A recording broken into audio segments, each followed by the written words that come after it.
Hello everyone, welcome to NTA Net Economics. I hope that you all are doing well. So आज के इस video में हम लोग डिस्कस करेंगे Harrod Domar model of economic growth. So let's get started. So first of all Harrod Domar model is dynamic extension of Keynesian model. Harrod Domar का ये जो मॉडल है ये केन्स के मॉडल की डायनामिक एक्सटेंशन है, क्योंकि केन्स ने अपने मॉडल में शॉर्ट रन की बात की है. केन्स का एक बहुत ही इंपॉर्टेंट कोट है, in the long run we all are dead. So Keynes ने अपने मॉडल में हमेशा शॉर्ट रन की बात की है, लेकिन हैरेडॉमर का जो मॉडल है वो लॉन्ग रन के ऊपर बेस्ड है. So that is why this model is dynamic extension of Keynesian model. So ये जो हैरेडॉमर का मॉडल है दो अलग अलग इकोनॉमिस्ट के द्वारा दिया गया है, लेकिन उनके जो कंक्लूजन्स थे वो इतने सिमिलर आए थे कि इसको हैरेडॉमर मॉडल के नाम से जाना जाता है. सो हैरेड ने अपना मॉडल दिया था इन 1939 और डोमर ने अपना मॉडल दिया था इन 1946 एंड 47. सो इस मॉडल के मेन वेरिएबल्स कौन से हैं? इस मॉडल के मेन वेरिएबल्स हैं इन्वेस्टमेंट एंड सेविंग. सो ये भी बहुत इंपॉर्टेंट, ये ध्यान में रखना कि इस मॉडल के मेन वेरिएबल्स कौन कौन से हैं, इस इन्वेस्टमेंट और सेविंग. और यहाँ पे उन्होंने इन्वेस्टमेंट के डुअल नेचर को एक्सप्लोर किया है.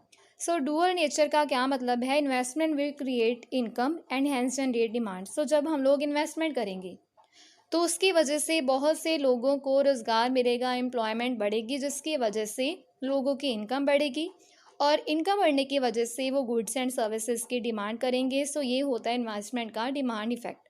और दूसरी ओर जब हम लोग इन्वेस्टमेंट करेंगे तो उसकी वजह से हमारी प्रोडक्टिव कैपेसिटी बढ़ेगी.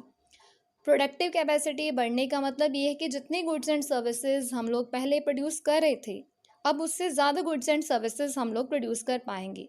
सो ये होता है डिमांड का सप्लाई इफेक्ट. सो उन्होंने यहाँ पे इन्वेस्टमेंट के डुअल नेचर की बात की है, डिमांड इफेक्ट और सप्लाई इफेक्ट. यानी कि इन्वेस्टमेंट करने की वजह से एक और हमारी जो डिमांड है वो बढ़ेगी और दूसरी और हमारी जो सप्लाई है वो भी बढ़ेगी. सो अब हम लोग इस मॉडल की जनरल असम्पशंस को डिस्कस करेंगे. So first assumption is full employment. Full employment का मतलब ये है कि एग्जिस्टिंग वेज रेट पर जितने भी लोग काम करने के लिए तैयार हैं उन सभी को काम मिल रहा है. सेकंड हमारी assumption है नो गवर्नमेंट इंटरफेरेंस, यानी कि गवर्नमेंट की ओर से इकोनॉमी में कोई भी इंटरफेरेंस, कोई भी दखल अंदाजी नहीं की जाएगी. सी है closed economy. Closed economy means there will be no international trade. International trade economy में नहीं होगा. D is no lags in adjustment. Adjustment में कोई भी लैग्स नहीं है. Fifth assumption is average propensity to save is equals to marginal propensity to save, यानी कि हमारी जो एस ओवर वाई है, एवरेज प्रोपेंसिटी टू सेव किसके इक्वल है? मार्जिनल प्रोपेंसिटी टू सेव की, यानी कि change in S over change in Y की. सो नेक्स्ट हमारी assumption है propensity to save and capital coefficient are constant, that is they follow constant returns to scale. So constant returns to scale का मतलब ये है कि जितनी हम लोग इनपुट्स बढ़ाएंगे उतनी ही हमें आउटपुट मिलेगी. सो अगर हम लोग इनपुट को 10 यूनिट्स से बढ़ाएंगे तो इसकी वजह से हमें आउटपुट भी 10 यूनिट्स ज़्यादा मिलेगी. सो इसके अलावा हमारी नेक्स्ट assumption है savings and investment are equal in ex ante and ex post sense. So हमारी जो सेविंग्स हैं और हमारी जो इन्वेस्टमेंट है वो एक्स एंटे और एक्सपोज सेंस में इक्वल रहेंगी. एक्स एंटे का मतलब यहाँ पे क्या है? एक्स एंटे का मतलब ये कि जितनी हम लोगों ने प्लान की थी, और एक्सपोज का मतलब क्या है? एक्चुअल. सो जितनी हम लोगों ने प्लान की थी कि हम लोग इतनी इन्वेस्टमेंट और सेविंग करेंगे, उतनी ही हम लोगों ने एक्चुअली इन्वेस्टमेंट और सेविंग की है. So savings and investment are equal in ex ante and ex post sense. So अब हम लोग हैरेड का मॉडल डिस्कस करेंगे. सो हैरेड के मॉडल की assumptions क्या है? फर्स्ट है saving and income is assume to be constant. So हमारी जो एवरेज प्रोपेंसिटी टू सेव है वो क्या है? कॉन्स्टेंट है. B is neutral technical progress is labour augmenting. So neutral technical progress labour augmenting का मतलब क्या है? इसका मतलब ये है कि टेक्नोलॉजी में होने वाली वो सारी इंप्रूवमेंट जिसकी वजह से हमारे लेबर्स की एफिशिएंसी बढ़ेगी. सो टेक्नोलॉजी में होने वाली ऐसी इंप्रूवमेंट जिसकी वजह से किसकी एफिशिएंसी बढ़ेगी? लेबर्स की. सो सी हमारी assumption है capital over income and labour over income are constant. So capital over income और output and labour over income, यानी कि आउटपुट जो है वो क्या है? कांस्टेंट है. इसका मतलब ये है कि हम लोग कैपिटल और लेबर को सब्सटीट्यूट नहीं कर सकते एक दूसरे की जगह पे. अगर हम लोग यहाँ पर 4 यूनिट्स ऑफ लेबर और 4 यूनिट्स ऑफ कैपिटल लेके चल रहे हैं, तो हमें थ्रू आउट द मॉडल यही लेकर चलना पड़ेगा। ऐसा नहीं हो सकता कि हम यहाँ पे 5 यूनिट्स ऑफ लेबर कर दें और यहाँ पे घटा के 3 यूनिट्स ऑफ कैपिटल कर दें, ऐसा नहीं हो सकता, क्योंकि there is no substitution between labour and capital. So यहाँ पे सब्सटीट्यूशन नहीं है किसके बीच, लेबर और कैपिटल के बीच। डी हमारी अजम्पशन है कांस्टेंट रिटर्न्स टू स्केल। सो इसका मतलब ये है कि जितनी हम लोग इनपुट लगाएंगे उतनी ही हमें आउटपुट मिलेगी। सो यहाँ पे हैरड ने अपने मॉडल में 3 ग्रोथ रेट्स की बात की है, जिसको कि अब हम लोग डिस्कस करेंगे। सो हैरड गेव 3 कॉन्सेप्ट ऑफ ग्रोथ। उसने 3 ग्रोथ कॉन्सेप्ट दिए हैं। कौन कौन से हैं? फर्स्ट है एक्चुअल ग्रोथ रेट। सो एक्चुअल ग्रोथ रेट का मतलब क्या है कि कितनी ग्रोथ रेट हम लोग एक्चुअली अचीव कर रहे हैं इकॉनमी में।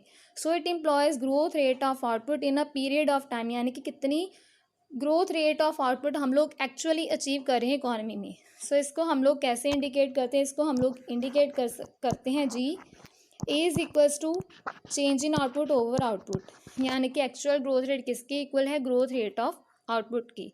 इसको हम लोग ऐसे भी लिख सकते हैं G is equals to S over C, where S is saving and C is the capital. So actual growth rate का मतलब क्या है कि कितनी ग्रोथ रेट ऑफ आउटपुट हम लोग एक्चुअली अचीव कर पा रहे हैं। सो नेक्स्ट है हमारे पास वारंटेड ग्रोथ रेट। सो वारंटेड ग्रोथ रेट का क्या मतलब है? वारंटेड ग्रोथ रेट को हम लोग फुल एम्प्लॉयमेंट ग्रोथ रेट और पोटेंशियल ग्रोथ रेट भी बोलते हैं। So warranted growth rate it is the potential growth rate which tells us the entrepreneurial equilibrium. So वो वाली ग्रोथ रेट जिसमें हमारे जो एंटरप्रेन्योर्स हैं वो किस में होंगे? इक्विलिब्रियम में होंगे। हमारे जो एंटरप्रेन्योर्स हैं वो सेटिस्फाइड होंगे।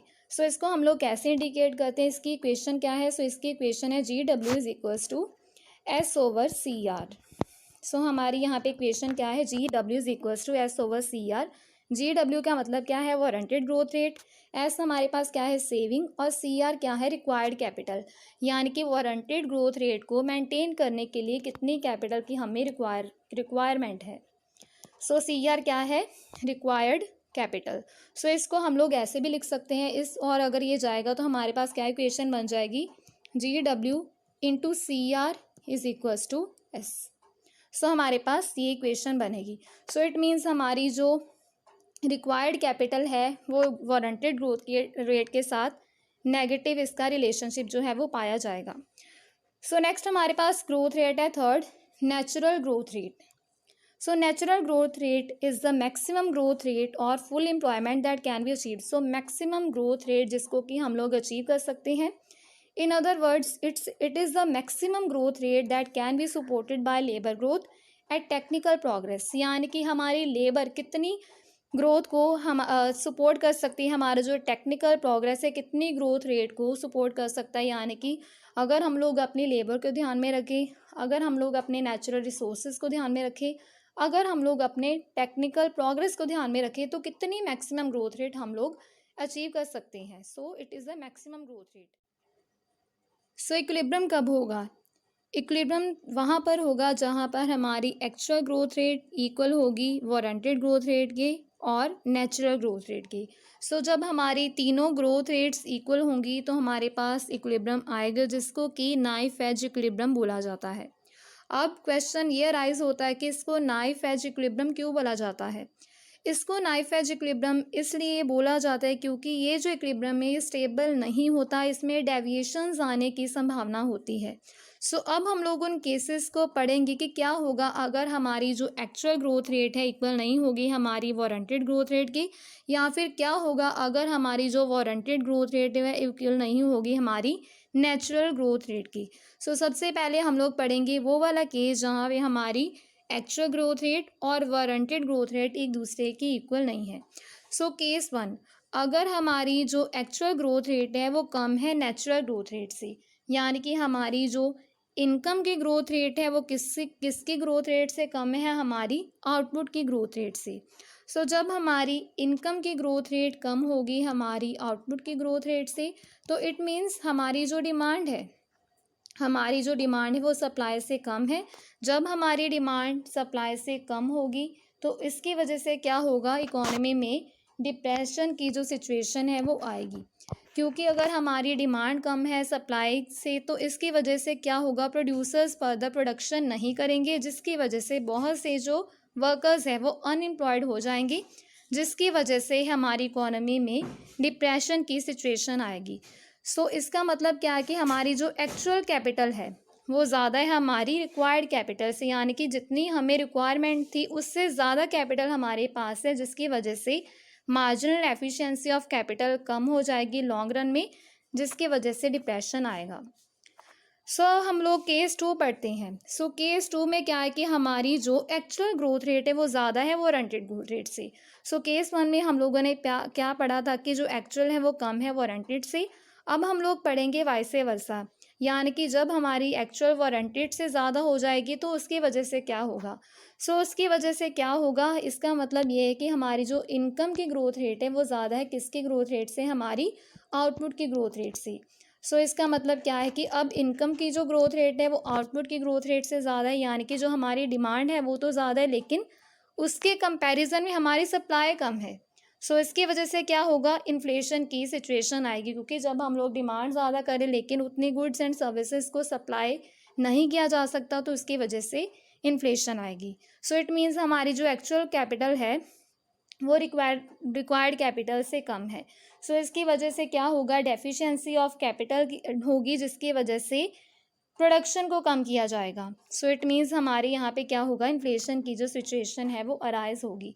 आप लोगों ने जस्ट ध्यान में रखना है कि अगर हमारी एक्चुअल ग्रोथ रेट कम है वारंटेड से तो इसकी वजह से क्या होगा, डिप्रेशन होगा, और अगर एक्चुअल ज़्यादा है वारंटेड से तो क्या होगा, इन्फ्लेशन होगा। ये क्वेश्चन बहुत बार कॉम्पिटिटिव एग्जाम में आया कि जब हमारी एक्चुअल कम हो या फिर एक्चुअल ज़्यादा हो तो उसमें क्या होगा, इन्फ्लेशन होगा या डिप्रेशन होगा।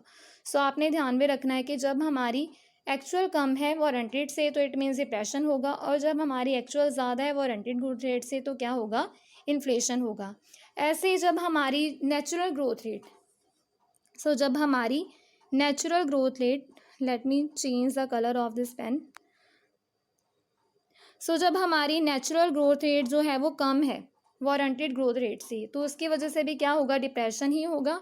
और जब हमारी नेचुरल ग्रोथ रेट ज़्यादा है वारंटेड से तो उसकी वजह से क्या होगा, इन्फ्लेशन ही होगा। जस्ट आप लोगों ने ध्यान में रखना है कि अगर हमारी वारंटेड ग्रोथ रेट ज़्यादा है, चाहे वो नेचुरल से ज़्यादा है चाहे एक्चुअल से, तो डिप्रेशन होगा। और अगर हमारी वारंटेड ग्रोथ रेट जो है वो कम है, चाहे वो नेचुरल से कम है चाहे वो एक्चुअल से कम है, तो इस केस में क्या होगा, इन्फ्लेशन होगा। इक्विलिब्रियम कहाँ पर होगा, जब तीनों ग्रोथ रेट्स इक्वल होंगी, और जब ये तीनों एक दूसरे की इक्वल नहीं होंगी तो जो है वो डिसइक्विलिब्रियम में इकोनॉमी हमारी चली जाएगी। आज की इस वीडियो में हम लोगों ने हेरेड का पार्ट जो है वो डिस्कस किया है। इन केस अगर आपको कुछ समझ नहीं आएगा तो आप कमेंट सेक्शन में लिख के बता देना, और डोमर का जो पार्ट है हम लोग कल की वीडियो में डिस्कस करेंगे। अगर किसी बच्चे को कोई डाउट्स हैं तो आप लोग कमेंट सेक्शन में अपने जो डाउट्स हैं उनको लिख सकते हो। This was all about today's video. Thanks for watching.